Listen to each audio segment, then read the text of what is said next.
Orang-orang yang tidak mempercayai ini, mereka punya apatisme karena mereka membangun hidupnya itu negatif. Mereka biasanya di atas, jadi power syndrome itu ya itu muncul sekarang. Ingin mau eksis, padahal sudah nggak usah eksis. Apakah ini akan berhenti ketika orang itu ditangkap? Ini kan bukan satu, pelakunya kan banyak. Ya, bahkan kalau mau diseret-seret semua, ya bahkan Abraham Samad pun juga kena. Buat Prabowo itu yang penting prestasi. Ya kalau kamu bisa berprestasi untuk mengangkat, membawa kemajuan bagi bangsa ini, gimana caranya dah? Kita mempercayai satu hal, suara rakyat adalah suara Tuhan. Kalau seorang Gibran dan Prabowo dipilih oleh 100 juta rakyat Indonesia, berarti Tuhan sudah memilih.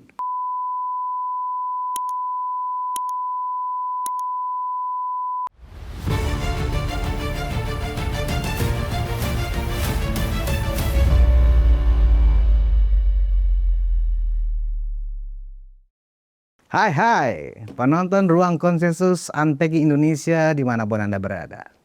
Hari ini saya Budi Ismauruf Piliang, anak sulung Mulyono, bukan ternak Mulyono, kembali menjumpai Anda. Dan seperti biasa, hari ini saya akan cerita tentang narasi. Nah, politik penuh dengan narasi. Nah, saat ini ya, narasi-narasi negatif ya menjadi konsumsi publik. Bersyukur ada Unpacking Indonesia dengan sejumlah programnya menampilkan, menyajikan kontra narasi untuk membalansing seluruh disinformasi yang menjadi santapan publik hari-hari ini. Nah, kita tahu banyak sekali narasi-narasi negatif dan beberapa pekan terakhir saya sudah mengundang banyak narasumber dari berbagai kalangan dan dari berbagai latar belakang. Dan kali ini, nah ini juga adalah narasumber saya ini orang terkenal di media sosial. Beliau ini seorang vlogger yang sangat aktif. Dan sama dengan kita, materi yang disajikan oleh narasumber saya ini juga kontra narasi. Beliau sudah orang senior, ya kan, tapi masih kelihatan bahkan seperti beda tipis umurnya dengan saya. Padahal sudah punya cucu 3 apa 4 ya? 3. Saya perkenalkan dengan Pak Tendi Irianto. Apa kabar Pak Tendi? Baik. Terima kasih Pak Tendi. Ya, terima kasih. Udah memenuhi undangan Ruang Konsensus Unpacking Indonesia. Nggak mudah loh menghubungi Pak Tendi ini. Ya kan? Dan di konten-kontennya saya lihat selalu banyak viewernya. Karena memang kontra narasi yang Pak Tendi sajikan itu memang meluruskan banyak informasi-informasi hoax. Ya, meluruskan perspektif orang yang negatif tentang Pak Jokowi, Pak Prabowo, termasuk juga wapres kita, Gibran Rakabuming. Nah, Pak Tendi, tadi saya memulai dengan mengatakan kita sedang dipenuhi oleh narasi-narasi negatif. Proses hukum dari salah satu narasi negatif yang kemudian sedang masuk dalam perkara hukum saat ini adalah soal ijazah palsu, Pak. Nah, yang berikutnya apa? Yang mengguncang publik secara nasional adalah sejumlah purnawirawan memakzulkan wapres. Nah, menurut Pak Tendi sebagai orang senior, ini akan berakhir cepat atau ini sampai 2029 akan begini terus, Pak? Gimana Pak Tendi? Ya, sebenarnya ini saya itu jujur saja saya katakan saya itu sudah agak emosional. Ini semua gerakan politik sontoloyo. Udah kebangetan ini. Ya, ini memberikan satu gambaran bahwa ya inilah manusia-manusia yang sebenarnya tidak layak berbicara di ruang publik, mengatasnamakan rakyat. Begitu. Dan kita tahu bahwa mereka punya pengikut. Ya, pengikutnya adalah orang yang kemarin milih 01 sama 03. Betul. Itu saja. Jadi saya selalu akan siap sedia kapanpun diminta untuk mengcounter narasi negatif. Terkait dengan dua isu yang hari ini kita tahu. Betul. Ijazah palsu dan pemalsuan. Dan saya tidak akan berhenti. Ya, dan saya ingin melihat bangsa ini maju. Insya Allah kalau Tuhan izinkan saya akan melihat Indonesia Emas 2045. Ya, jadi mengenai ijazah palsu ini, menurut saya ini isu sontoloyo lah. Nggak layak dibahas, tapi toh kita dengar, kita lihat di sosmed. Jadi pelakunya juga kita lihat kelasnya ya, kelas keroco. Jadi saya pikir ini kan cuma barisan depan saja.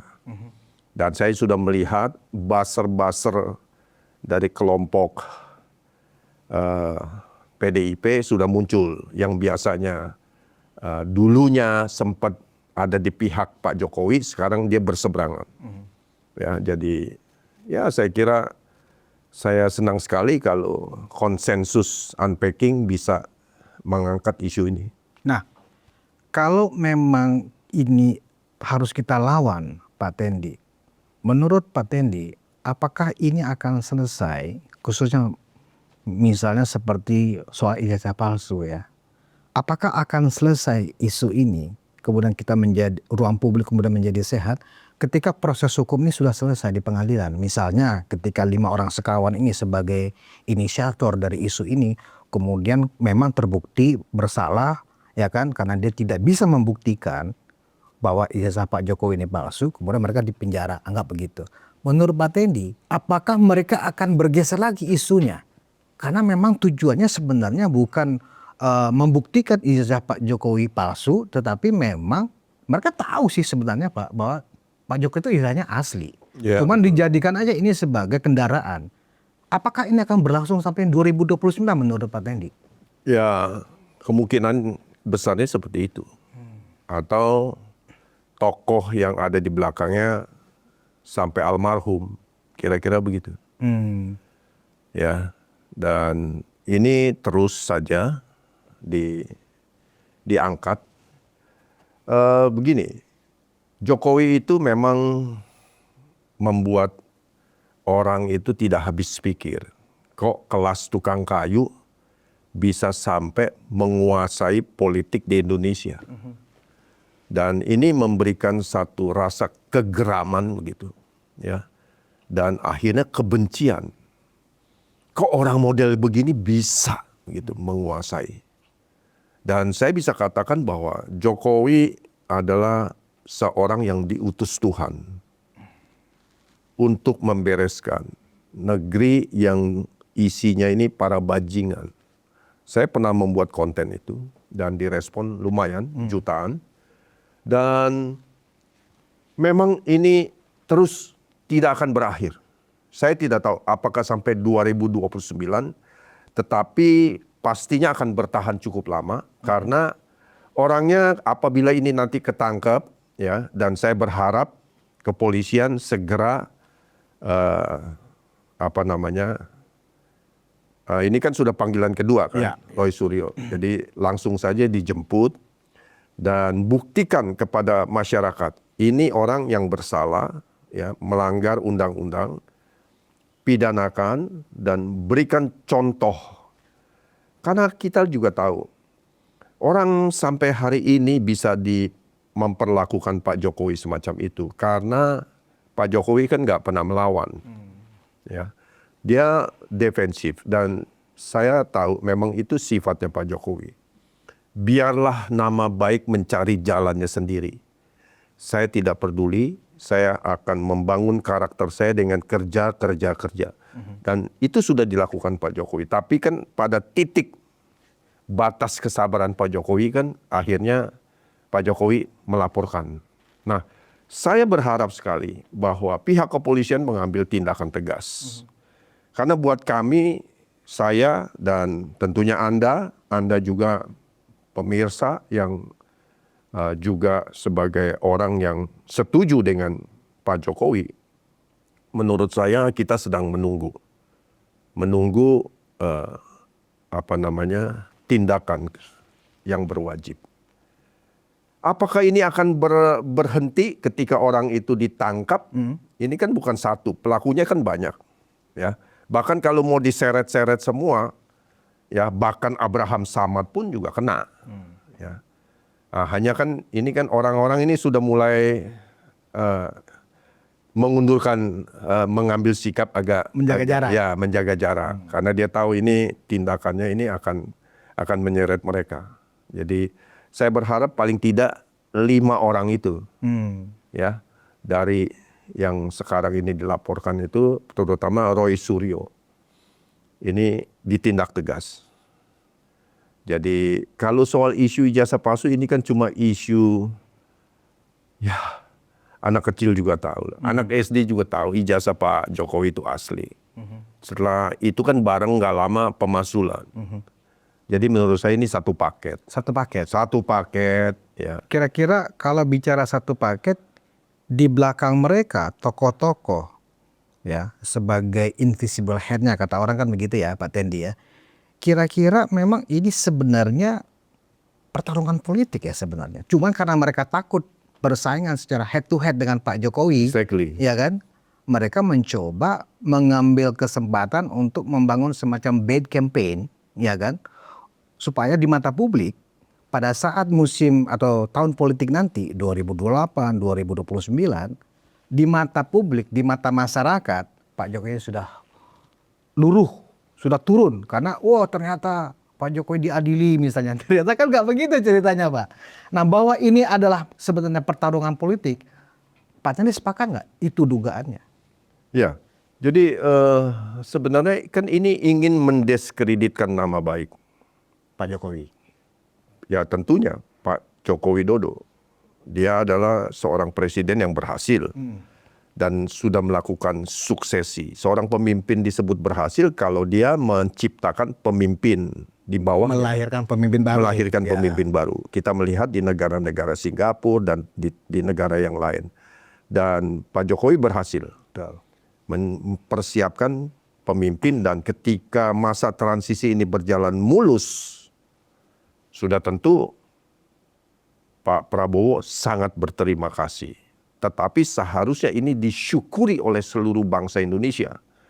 Hanya kan kita tahu bahwa ada sekelompok orang yang sakit hati yang dari dulu memang tidak suka dengan Pak Jokowi. Karena selama Bapak Jokowi ada, selama Gibran duduk di situ, ya, ini akan mempersulit mereka untuk naik pada posisi yang diharapkan. Nah, inilah caranya. Dan tidak mudah untuk menurunkan derajatnya Pak Jokowi. Caranya ya seperti ini. Bisa datang saja dari Solo ke Jakarta, lapor ke Polda, ya ke Mabes atau ke Polda? Ke Polda Pak. Ke Polda. Itu saja sudah prestasi buat mereka. Karena bisa membuat Bisa Pak mendatangkan Jokowi Pak Jokowi melapor ke Polda gitu kemudian memperlihatkan ijazah aslinya. Ya. Nah, yang membuat geram daripada masyarakat, ya, ini kan agak lambat prosesnya. Oh iya. Saya sendiri juga mempertanyakan, kok lambat amat, ya kan? Udah tahu bukti lengkap, semua sudah. Kalau kita bicara 2 alat bukti, ini puluhan alat bukti sudah diperiksa. Katanya kemarin mau gelar perkara, ya kan? Jadi saya berharap ini lebih cepat, lebih baik. Karena begini, di Indonesia ini ya tindakan-tindakan yang kadang-kadang yang harusnya bisa beres, kok menjadi lambat, tidak beres. Begitu. Kita juga tahu lah kasus-kasus intoleransi contohnya. Begitu lambat. Ya. Jadi ya itu juga membuat saya jadi berpikir, ini apakah ada orang bermain lagi di kepolisian misalnya. Saya tidak mencurigai Polri ya. Tetapi kalau prosesnya ini terlalu bertele-tele, mungkin saja itu bisa terjadi. Begitu. Jadi saya berharap coba lakukan ini. Ya. Tadi saya katakan, Pak Jokowi itu sudah bisa datang dari Solo ke Jakarta saja buat mereka sudah prestasi. Ya. Kemudian kita lihat masalah pemaksulan Gibran. Ini kan terkait semua. Orangnya sendiri, pensiunan purnawirawan itu, dia itu kan bolak-balik 2 kata itu, ijazah palsu, pemaksulan. Ijazah palsu, pemaksulan. Itu hanya 2 itu.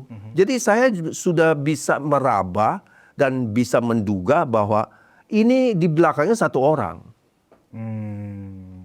Ya, dengan 2 pasukan, yang satu urusin masalah ijazah palsu, yang satu urusan pemasulan. Dan nggak mungkin memasulkan itu bisa berhasil.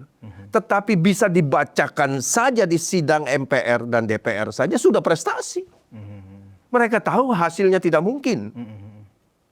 Kita dengar sendiri ketua MPR menyatakan.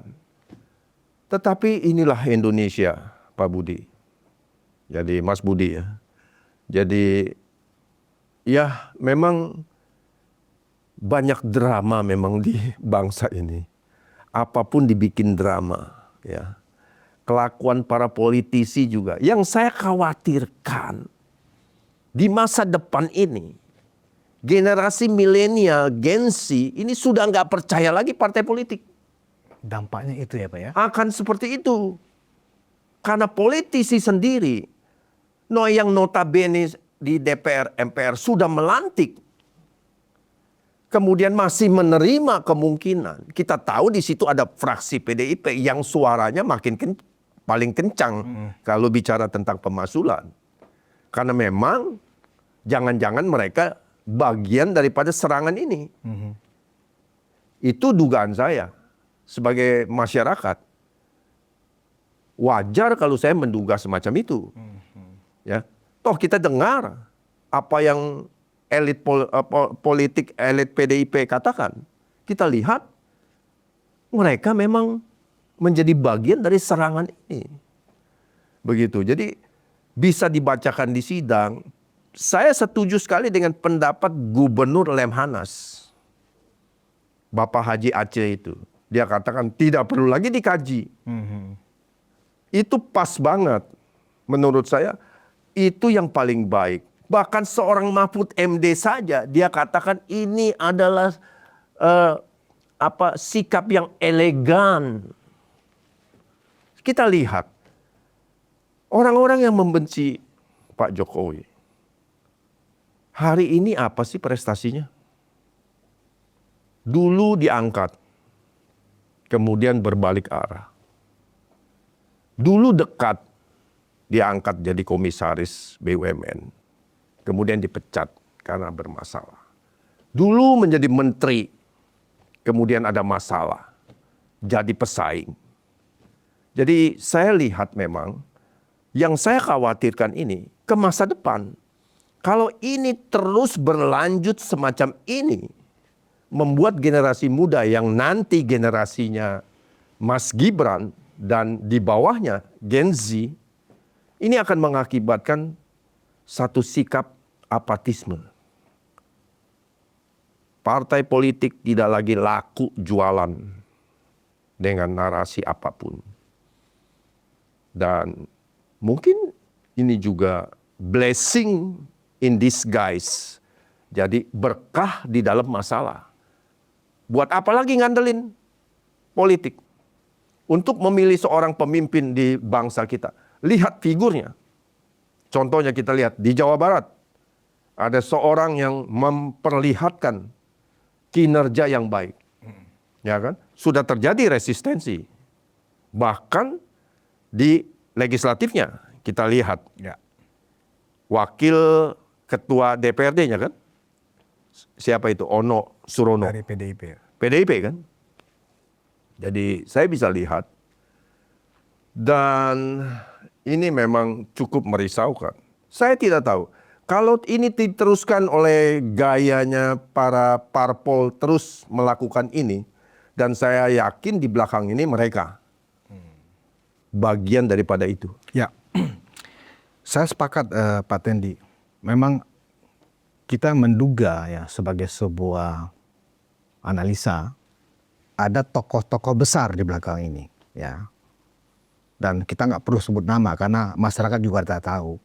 Ya, minimal ada 2 tokoh besar lah, atau ya 3 tokoh lah, ya kan. Nah, tapi memang kalau menurut saya dari penjelasan Pak Tendi barusan, seolah-olah ini sudah menjadi sebuah patologi juga nih Pak.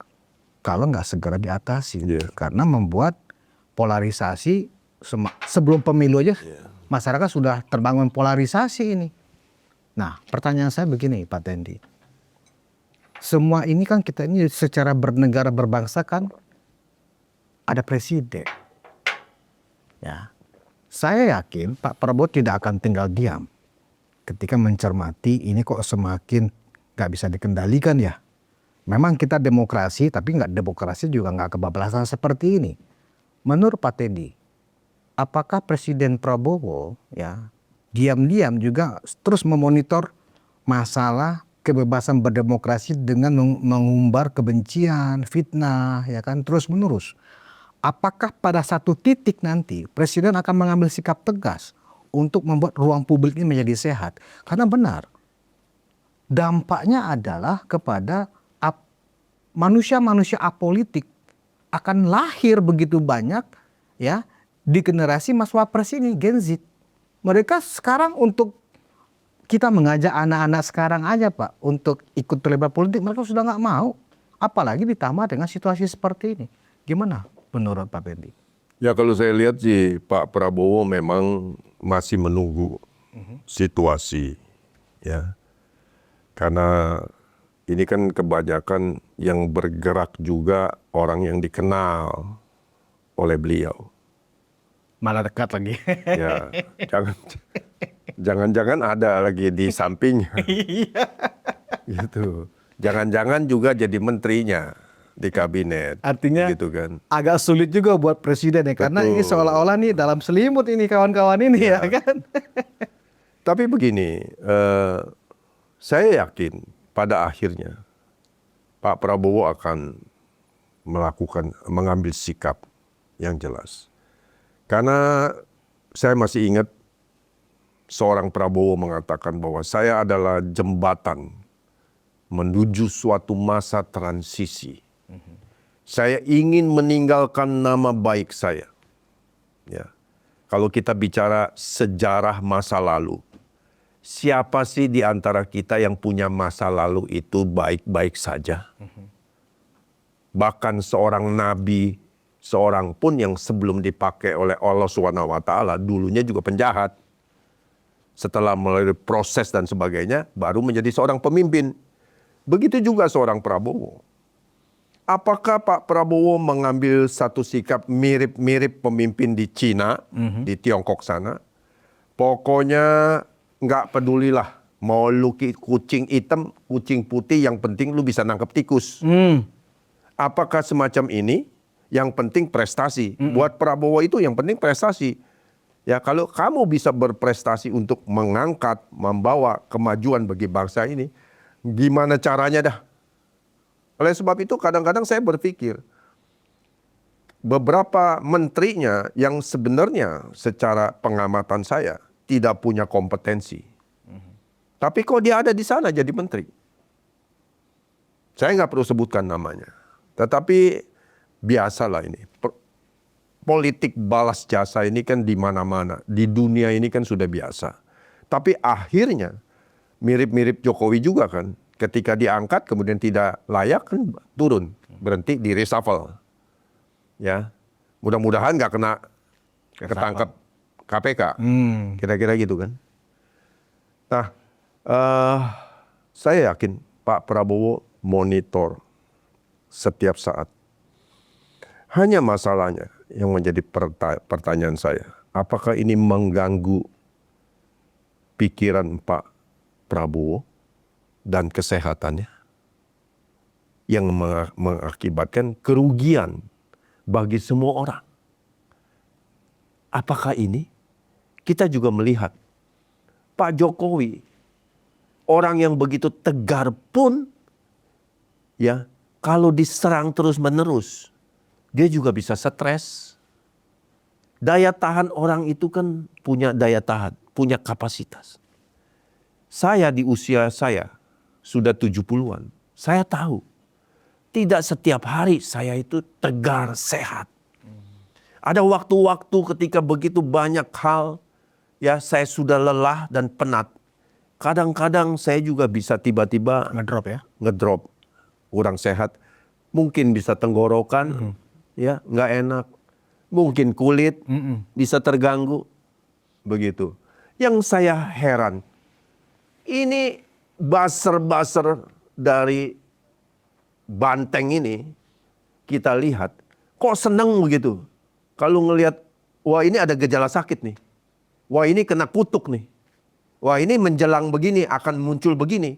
Yang saya kadang-kadang pikir ya, apakah Anda mau membangun kehidupan Anda terus semacam ini? Narasi-narasi negatif. Apakah kalian tidak malu punya anak, punya istri, punya cucu melihat kakeknya masih bertingkah laku semacam ini? Tidak baik. Jadi menurut saya akan berlaku hukum tabur tuai. Apa yang engkau tabur hari ini, maka engkau akan tuai. Ya. Cepat atau lambat, setiap orang akan menikmati apa yang dia tabur. Kalau kejahatan dan kebohongan, fitnah dan kekejian, maka dia akan menabur itu. Saya yakin itu. Saya mengalami di masa hidup saya. 40 tahun kehidupan saya. Saya bisa bercerita bagaimana saya berproses. Itu. Setelah saya sadar, saya membangun kehidupan saya 30 tahun terakhir. Akhirnya saya bersyukur, alhamdulillah, puji Tuhan. Apa yang saya kerjakan, saya bangun. Baik itu tingkat kesehatan, baik itu kesadaran, dan itu membawa manfaat bagi diri saya, bagi keluarga saya, dan lingkungan saya. Nah, apakah mereka tidak sadar? Kalau hari ini terus mengatakan yang negatif-negatif, ya kan? Ini membawa dampak kepada diri mereka juga. Ini yang masih kadang-kadang saya bingung. Ya, apakah mereka ini hatinya terbuat dari bahan yang lain begitu? Ya. Gitu. Karena nggak hanya sekedar kebencian, Pak. Kalau kita lihat dari beberapa informasi yang termasuk juga narasumber yang pernah duduk di kursi Pak Tendi itu, karena itu sudah dianggap profesi, Pak. Profesinya apa? Ya jadi buzzer, mengobar kebencian, disinformasi. Nah, jadi gitu, Pak. Nah, kembali ke pertanyaan saya tadi, Pak Tendi, soal ketegasan presiden. Karena saya pikir salah satu yang sangat krusial untuk masalah ini bisa diatasi adalah ketegasan presiden. Banyak pihak yang meragukan ketegasan presiden ya untuk menertibkan ruang publik ini dari narasi-narasi yang tidak sehat. Kenapa? Karena menurut banyak pendapat, karena dua-duanya kanan kiri teman, ini teman juga, itu Pak. Nah, padahal seorang pemimpin negara ketika ini mengancam kepentingan yang jauh lebih besar, mestinya seorang kepala negara, apalagi kepala pemerintah, nggak peduli mau teman mau teman, karena ini sudah mengancam keselamatan bangsa, ya kan? Karena perpecahan ujung-ujungnya, Pak. Coba Pak Tendi bayangkan, manakala pemakzulan itu diproses, itu gejolaknya nggak hanya di tingkat Jakarta, Pak, skala nasional itu. Ya kan? Bukan cuma itu, mempermalukan kita di mata dunia internasional. Exactly. Nah, kembali ke persoalan ketegasan Pak Prabowo, menurut Pak Tendi, apakah ketegasan itu akan dimiliki oleh Pak Presiden kita ya untuk merapikan ini dalam waktu dekat ini? Itulah harapan saya. Kalau Pak Prabowo menyaksikan podcast ini, saya bisa katakan, itulah Pak harapan kami masyarakat. Bapak sebagai seorang presiden sudah harus bersikap tegas. Ya katakan ya, tidak katakan tidak. Karena ini menyangkut masalah masa depan. Kita juga tahu Pak Jokowi itu begitu dihormati oleh Pak Prabowo. Bagaimana itu diungkapkan dengan kata di setiap acara, setiap kali. Saya 100% yakin bahwa Pak Prabowo akan melindungi. Kita ingat mungkin kata-kata siapa yang mencoba, ya kan, mencubit, kami yang akan merasa sakit. Begitu kan? Ya. Gitu Prabowo. Jadi memang betul Pak Prabowo harus katakan, ya nyatakan saja tegas. Bapak ini kan panglima tertinggi, ya kan? memang betul di acara-acara kemarin kita lihat ya dari acara apa itu PPAD, PPAU, PPAL menyatakan kan Pak Prabowo. Cuma kan kita tidak mendengar ceramahnya, sambutannya kita nggak dengar. Iya. Di sosmed tidak ada. Saya saja pengen cari-cari nggak ada itu. Hanya akhirnya juru bicara yang menyatakan. Jadi sepertinya Pak Prabowo itu ya mungkin ya itulah Pak Prabowo. Ya, Pak Prabowo itu orang yang kadang-kadang sungkan gitu loh. Iya. Ya kalau sungkan itu kan memang anggaplah itu ciri khas kultur timur kita, Pak. Tetapi ketika memimpin negara, sungkan itu kan juga ada batasnya. Kan begitu, Pak. Kalau sungkan terus, sementara menghadapi anggaplah orang-orang yang memang tujuannya memang bikin gaduh, Iya. bikin kacau. Ada tujuan politik, ada agenda politik. Nah, masa sih Pak Prabowo masih berprinsip sungkan, nggak enak ini teman.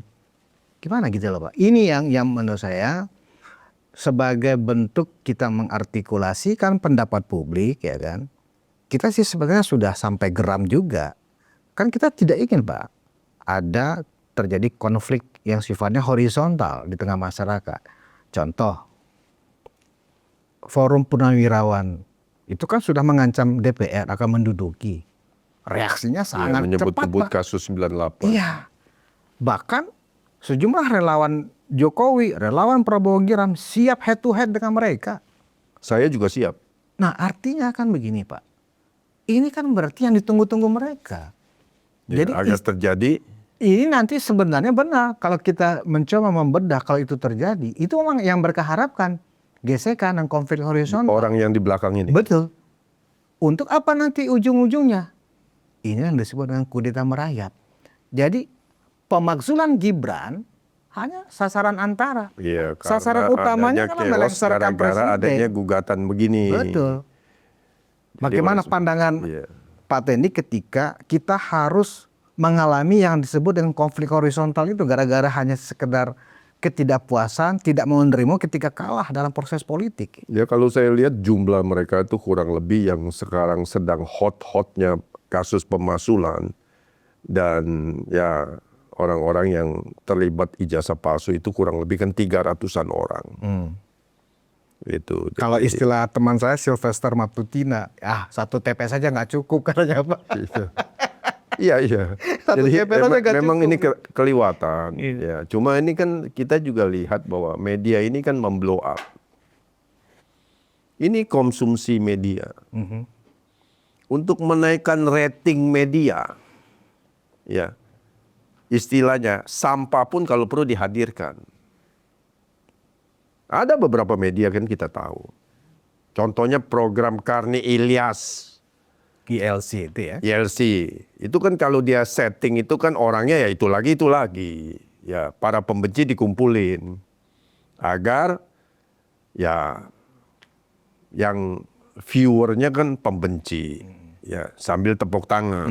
Begitu kan. Nah, ini yang kadang-kadang saya bilang nggak pembenci, nggak yang menjadi host ya sama pemimpin parpol podo wae sama-sama kualitasnya. Mereka nggak cinta bangsa ini. Jadi Pak Teddy sepakat ya bahwa tidak ada, harusnya Presiden nggak ada keraguan untuk segera bertindak tegas. Harus Pak Prabowo speak up. Sudah waktunya Pak Prabowo speak up. Jangan tunda. Kalau terjadi komplikasi, yang rugi Pak Prabowo juga. Kita tahulah bagaimana proses dari mulai sebelum Pilpres, dari pencalonan, bagaimana seorang Prabowo galau memilih wakilnya. Betul. Kita masih ingat bagaimana seorang Prabowo kebingungan. Yang mana nih? Yang mana? Ini ribut, ini keberatan. Tapi ketika tiba-tiba menyebutkan sebuah nama Gibran, kok semuanya setuju. Dan diusulkan ke Pak Jokowi. 5 kali ditolak. Ya kan? Itu fakta. Itu jadi ya Pak Prabowo Pak Prabowo kan orang yang hebat, tegas. Ya buktikanlah. Biar ini selesai, ayo kita ini mau membangun bangsa ini.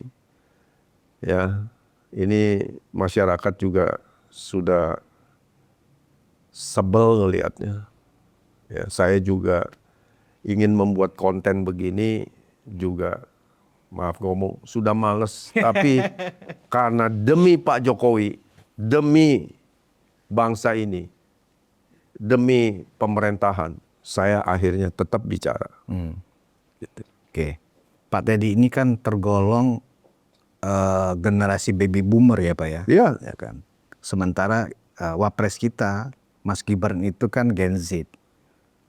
Yang oleh barisan pendukung Anies Baswedan itu, ya kan?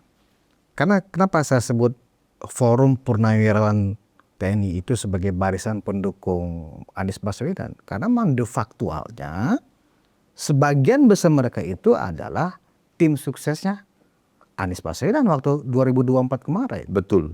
Mereka menggunakan Forum Purnawirawan itu kan hanya ditunggangin aja sebagai namanya, kendaraan saja. Mereka tuh bukan purnawirawan dan itu sudah ada pernyataan resmi dari Persatuan Purnawirawan masing-masing angkatan. Udah jelas itu. Nah, jadi maksud saya ya sudah saatnya memang ya kita bersikap tegas, Pak. Pandangan Pak Tendi tentang Mas Gibran yang dinilai tidak kompeten, anak kemarin sore, ya kan, tidak punya pengalaman, mainannya masih dengan boneka, ya kan. Nah, Pak Tendi sebagai orang yang di usia sepuh, saya anggap begitu ya. Apakah Pak Tendi punya masalah psikologis bahwa bangsa ini sudah saatnya dipimpin oleh generasi muda seusia Gibran? Apakah Pak Tendi sebagai orang yang sepuh punya keberatan seperti orang-orang yang mengaku barisan orang-orang yang mengaku Forum Purnawirawan TNI yang memang itu sudah sepuh-sepuh seusia Bapak juga? Gimana itu, Pak? Begini Mas Budi. Masa depan bangsa Indonesia ini adalah milik generasi muda. Kami, saya, dan para purnawirawan sebentar akan menghilang dari dunia ini. Ya. Jadi kalau ngomong bicara Gibran lagi pegang boneka, itu kan waktu dia lagi jadi wali kota. Dia cinta anak-anak.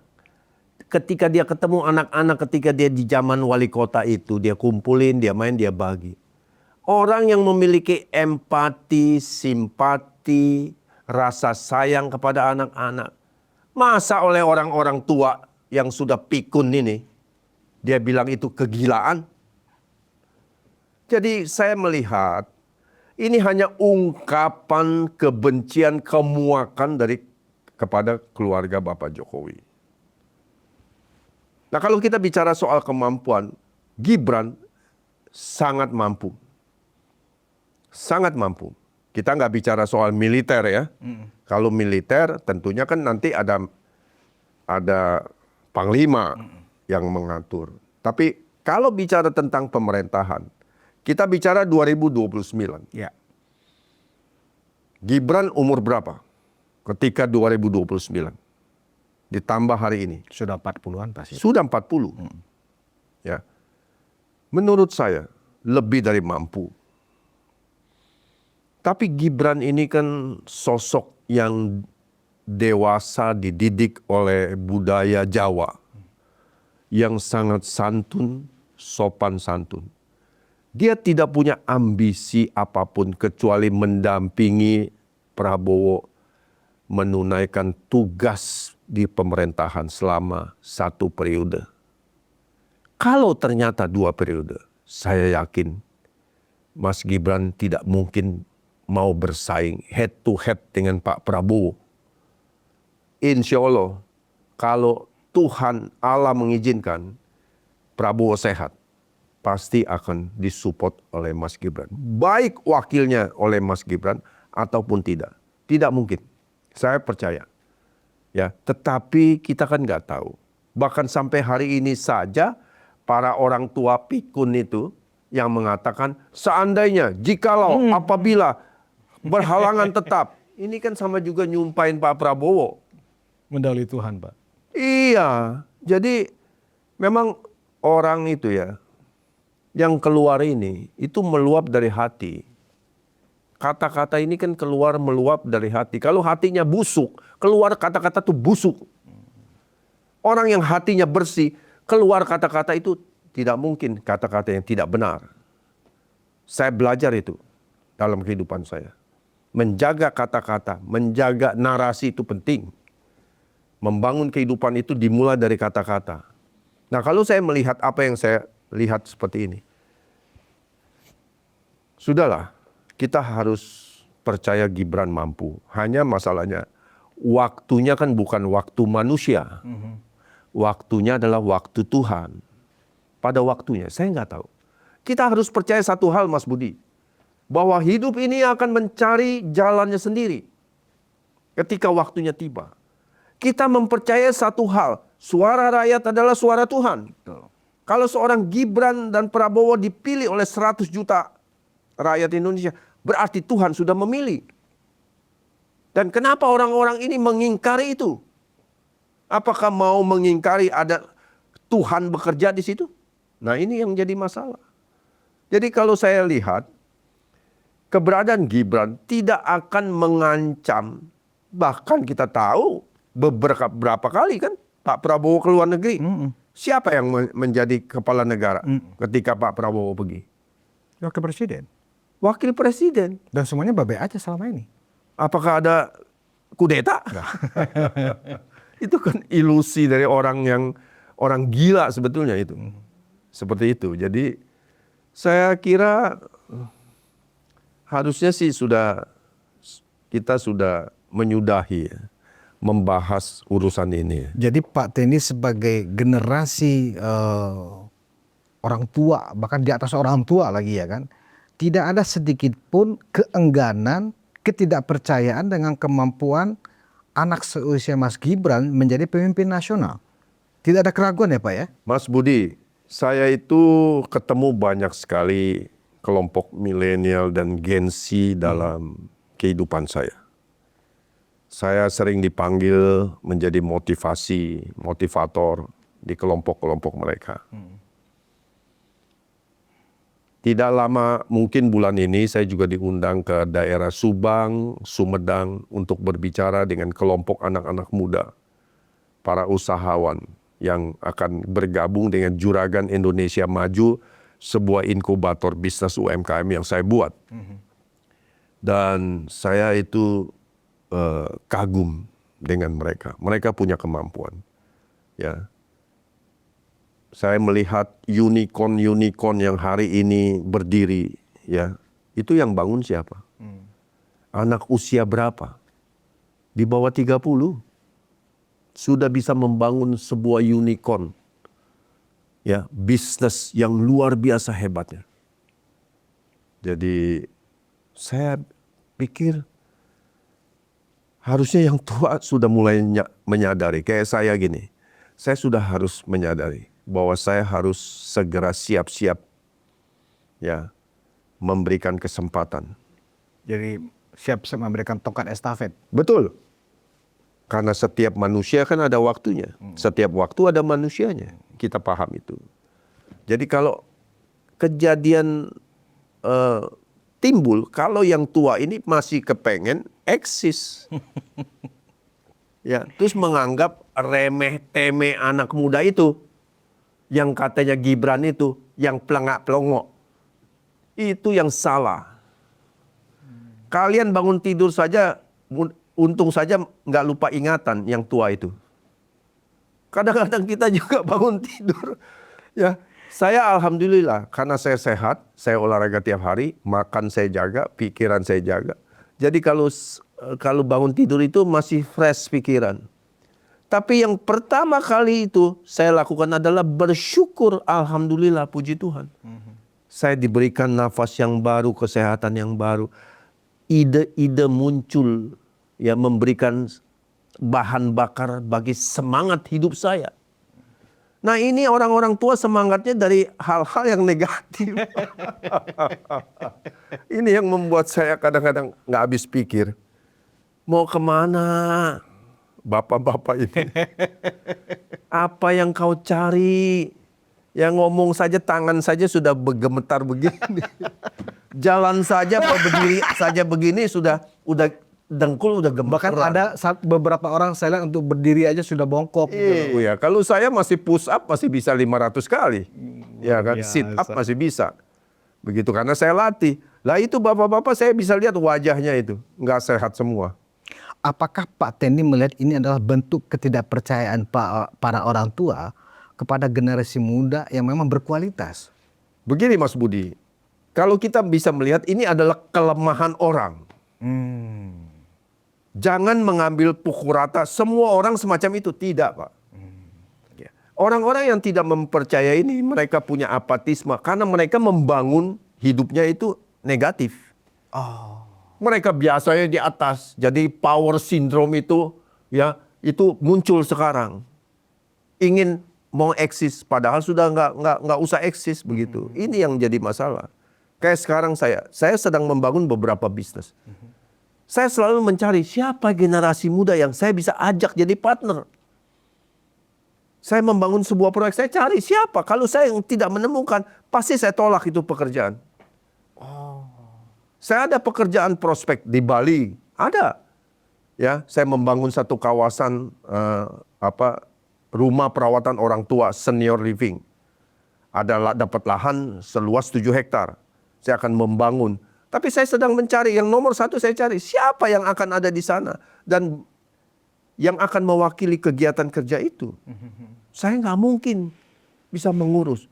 Ada pekerjaan di Subang, saya cari wakil yang bisa menjadi representasi diri saya. Ada usaha-usaha yang juga sedang saya bangun. Ya, di Riau misalnya, saya akan cari anak-anak muda yang bisa melengkapi. Saya juga sedang membangun usaha di daerah Sentul. Saya ketemu dengan Gensi, usianya 26 tahun. Saya bilang, mau gak kamu jadi partner saya? Dia bingung, kenapa Bapak percaya saya? Ya karena kamu masih muda. Karena kamu punya pikiran ya masih bersih.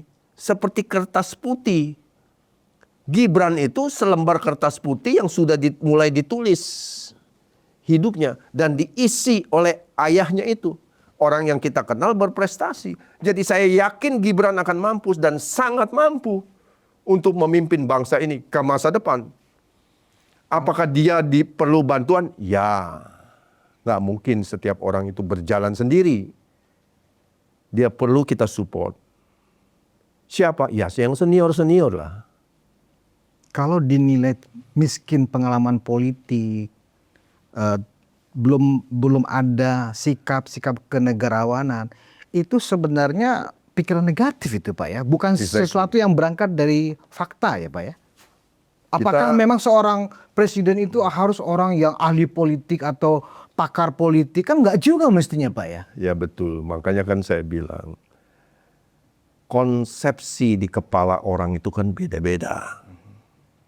Kalau orang yang otaknya sudah miring ke kiri, udah agak begini, cara mikirnya juga miring.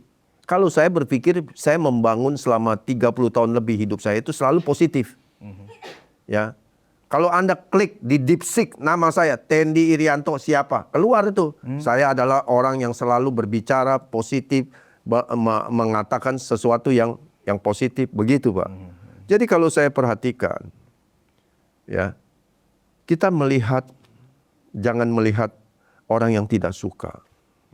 Kita melihat sekarang ada pemilih, mayoritas memilih seorang Gibran. Dan masa depan Indonesia itu ada di generasi mereka. Yang akan menguasai lebih dari 60%. Betul.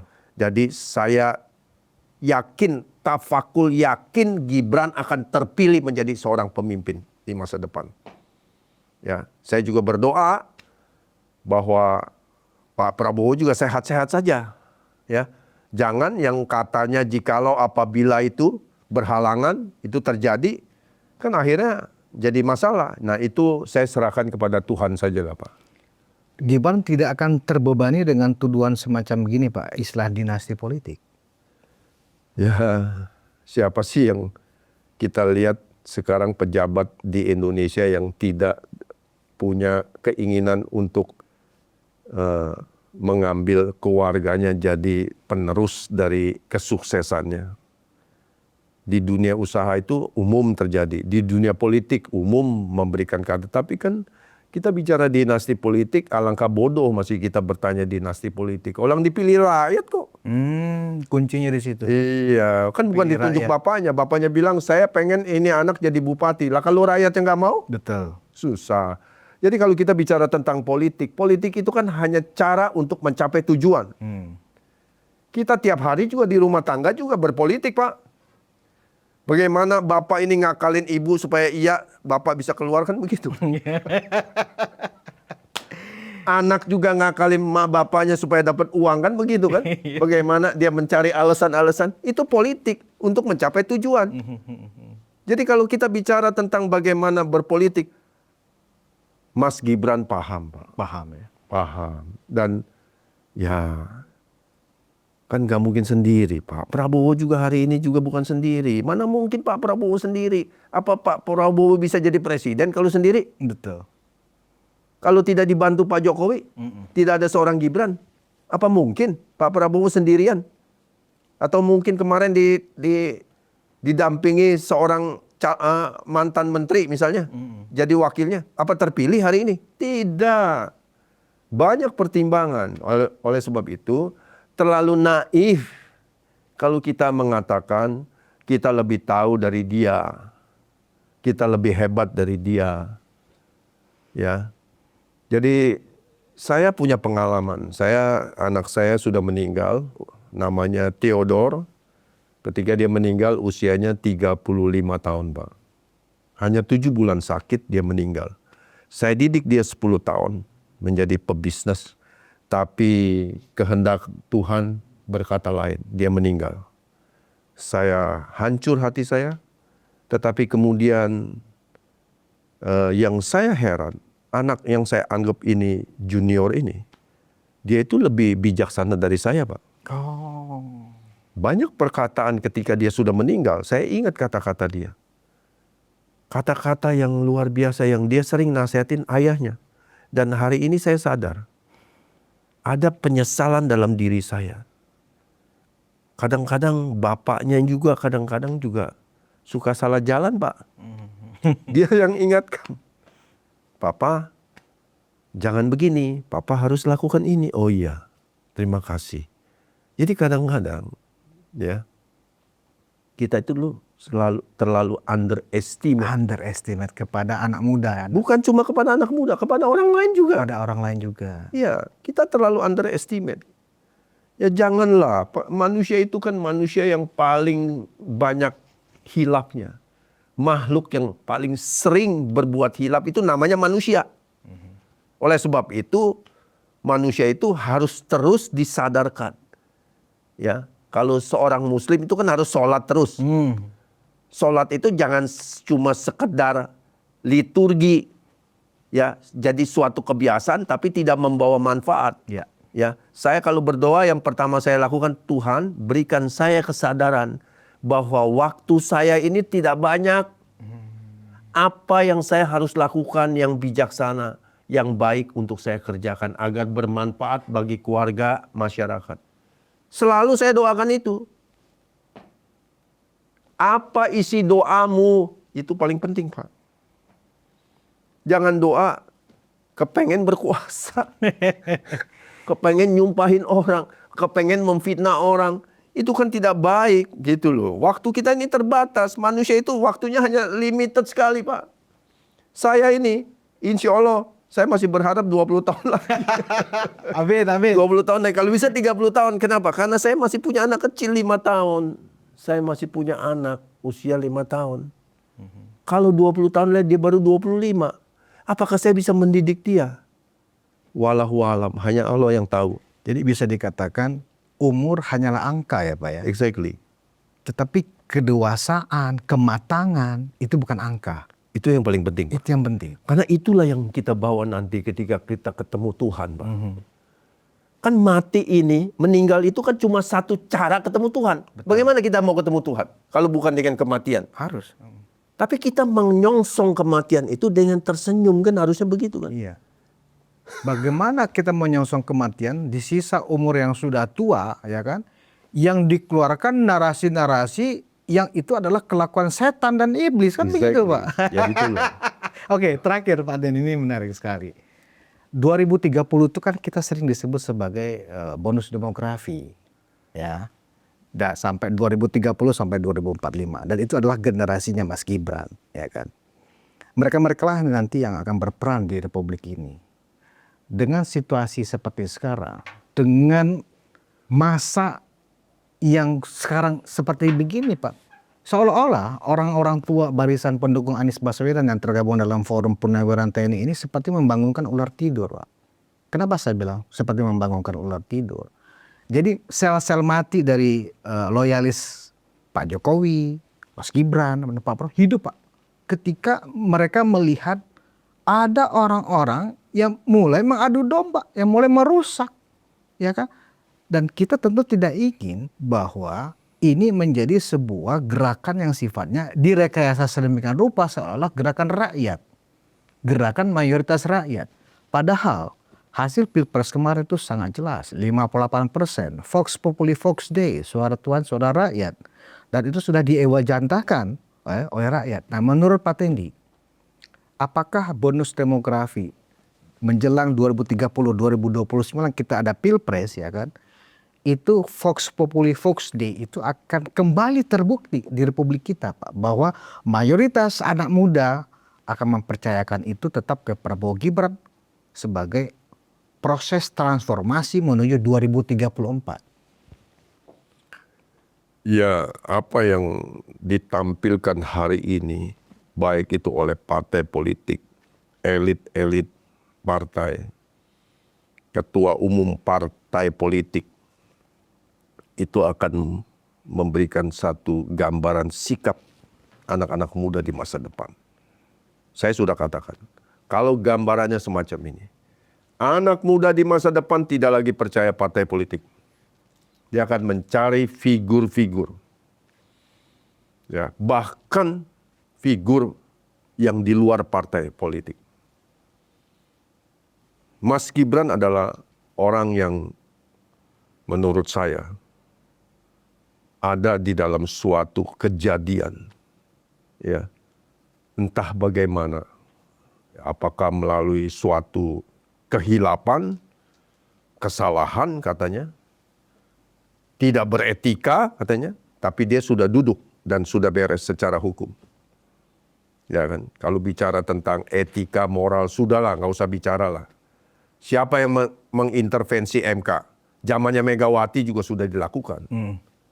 Begitu. Jadi seorang Gibran itu bisa saja datang ke MK. Saya keberatan dengan aturan batasan umur. Saya berhak untuk mengajukan batasan di usia saya. Bisa. Ya artinya itu tidak perlu lagi dibahas. Yang sekarang ini dibahas itu kan masalah etika katanya. Ya. Jadi masih juga disebut oleh Bapak Mahfud MD. Jadi kalau saya lihat ini standar moralnya ini kadang-kadang standar moral ganda. Kalau udah urusannya kepentingan mereka bilang ya layak dong. Tapi begitu mereka kalah, mereka merugikan, ya mereka bilang protes. Oh itu nggak boleh. Gitu. Jadi saya kira besok akan terjadi kejadian yang luar biasa di bangsa kita. 2029. Jangan heran.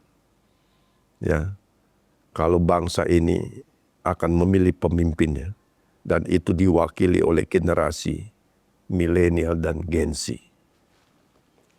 Yang tua sih ya walahu alam ya Pak Budi. Apa masih ada apa enggak tahu. Iya. Baik, itu saya anggap sebagai doa itu. Kalimat terakhir Pak Tendi tadi, ya itu saya anggap sebagai doa. Saya aminkan, Pak, bahwa 2029 tetap anak muda yang akan menjadi pemimpin di Harus, Pak. ini. Harus. Kita aja yang, ya minimal kita berdua ya Pak ya, kita aja rela kok Pak ya. Oh iya. Rela lah Pak. Rela lah. Sudah waktunya. Sudah waktunya. Iya kan. Baik. Pak Teddy Irianto, terima kasih atas waktu Baik, bersama Ruang Konsensus Unpacking Indonesia. Penonton Ruang Konsensus, Vox Populi, Vox Dei. Jangan pernah lupa itu. Suara rakyat adalah suara Tuhan. Jadi, 2029 itu 1 tahun menjelang 2030, di mana ledakan penduduk muda ya akan menguasai sampai sekitar 65% dari jumlah total populasi penduduk kita. Kalau isu-isu yang mengatakan Mas Gibran sebagai wapres nggak pantas dan dengan segala tuduhan-tuduhan negatif itu, saya pikir kita sedang mencoba menentang Tuhan. Karena suara rakyat adalah suara Tuhan. Representasi Mas Gibran ketika bersama Pak Prabowo memenangkan Pilpres 2024 kemarin, itu sudah tidak terbantahkan. Kehendak Tuhan sudah kita lihat.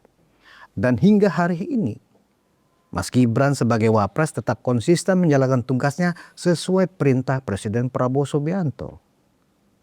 Mas Gibran juga tidak membiarkan orang yang punya ambisi kekuasaan, hanya menjalankan tugas.